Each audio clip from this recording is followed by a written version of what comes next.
ভিক্ষা করে খাও তাও আত্মীয় স্বজনের কাছে না যাও। মাংস পোলা থুয়া পান্তা ভাত খাও তাও আত্মীয় স্বজনের কাছে না যাও। 3 বেলার মধ্যে 1 বেলা খাও তাও আত্মীয় স্বজনের কাছে না যাও। খিদার জ্বালায় ছটপটা তুমি মরে যাও তাও আত্মীয় স্বজনের কাছে না যাও। এই কথাটা তুমি তখনই বুঝা পারবেন যখন তোমার বয়স 17-18 পার হবে, তখনই তুমি এই কথাটার মানে বুঝা পারবেন।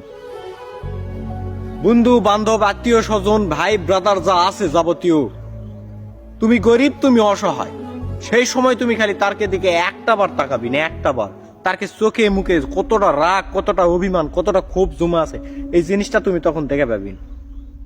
কারণ বর্তমান যে সময়, বর্তমান যে জেনারেশন, তোমার কাছে টাকা আছে মানে তোমার কাছে সবকিছু আছে, তুমি সব জায়গায় যাবেন, মান সম্মান মূল্য সব পাবেন। তোমার কাছে টাকা নাই মানে তুমি একদম নিঃস্ব, তুমি কোনো জায়গায় যায় তুমি মান সম্মান কিচ্ছু পাবেন না। টাকা সব, টাকাই সব। তোমার কাছে টাকা আছে